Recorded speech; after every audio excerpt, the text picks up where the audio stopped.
thanks for joining me for my 2022 Chevy Silverado Trail Boss refresh version review of the truck.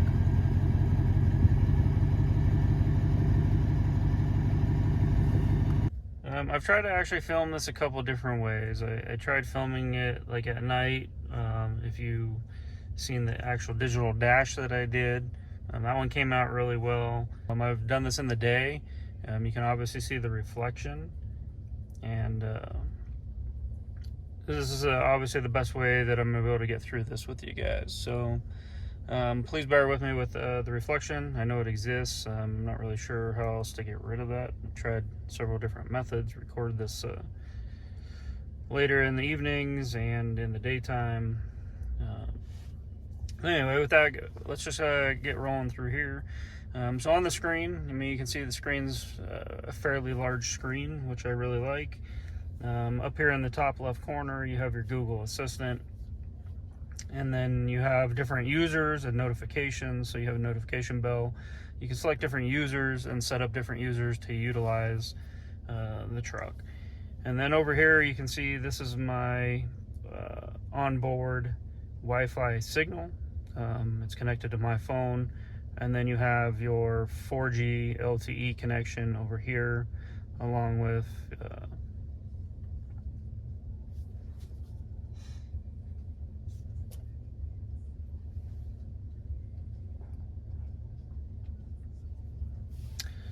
over here along with your GPS. Over here along with your GPS, you have your temperature, time, the clock. So the screen actually splits here. You can change this part of the screen to mirror something else, like Google Maps or whatever you want to set up. And through here, these options here, I can select Apple CarPlay, podcast, Sirius XM, Bluetooth. You get several different options up in here. And then here you have your trailer lighting connections. So obviously if you're connected to a trailer, you can utilize that. This will take you into CarPlay. So I have obviously Apple CarPlay connected. You can use Android Auto. They all connect through there. And then here in the mappings, the Google Maps. One thing that I did find is that I just shut off my OnStar account, and apparently that's required in order to use Google Maps. So you can see down here at the bottom, some map features don't work without a data plan. Yeah, go figure. So Chevrolet is gonna obviously try to force their stuff onto you through the entertainment center. But that's okay. I'd just as soon use maps from my phone anyway, and they will populate on the screen same way. And so as time goes on, it'll just kind of be curious to see how Google Maps, whether it's just not an update, whether it doesn't work correctly. But I'll provide feedback to you guys on that over some time. And then you can go into music, where we were, and then finally into the settings. Now that we're in settings, a couple of the setting menus will actually bring up audio like where we were, so you have to go back into settings. Maps is the same thing. It'll take you to the maps. Phone will take you into your phone. Camera, like we can pull up some cameras. And again, hopefully this is all appearing correctly.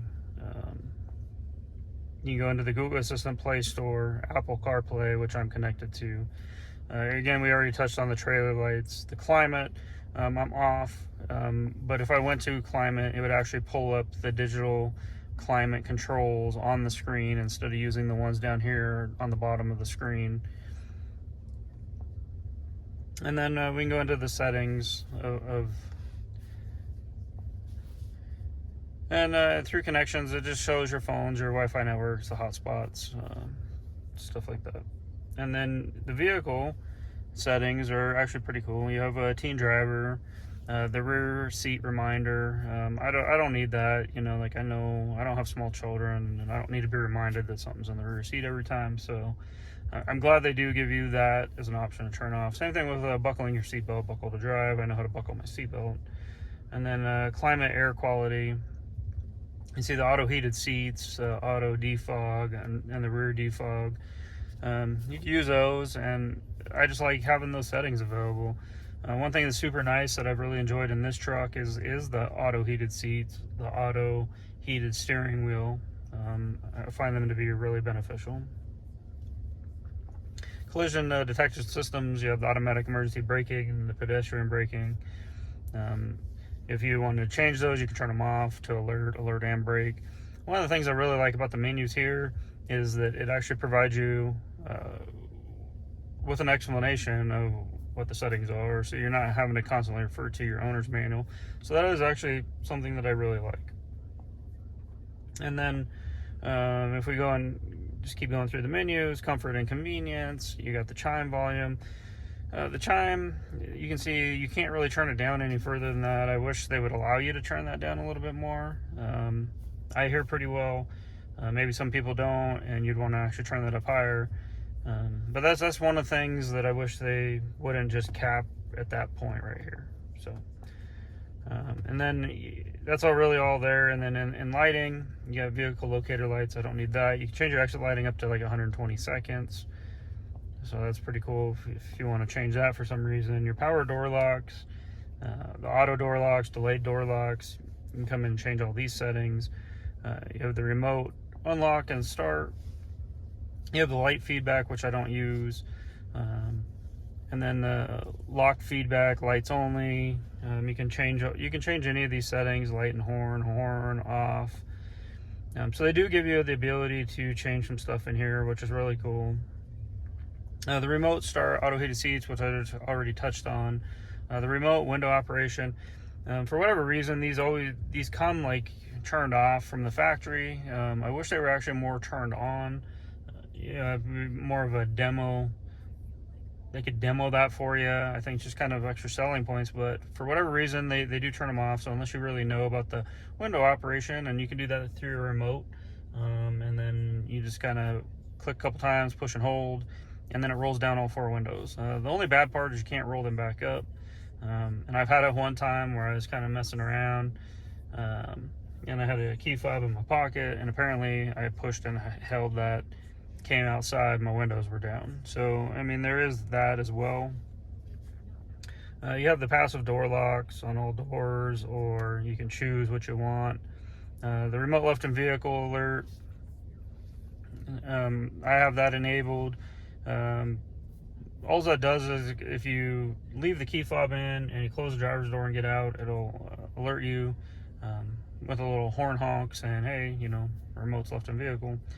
And then I don't have the one remote remove from vehicle or enabled because I like to leave my truck running and get out. And so I don't want it honking every time I just want to get out because I'm leaving it running for a minute.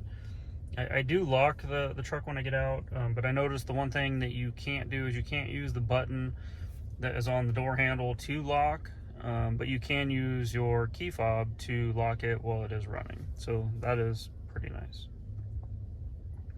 And that's just kind of a quick view of the menus in there. You have your apps and permissions. I don't download a bunch of apps on here. Different permissions, I mean, we can kind of go through that. It's just about using your location, special app access. And then we got date and time settings in here. You can set it to be automatic with the network.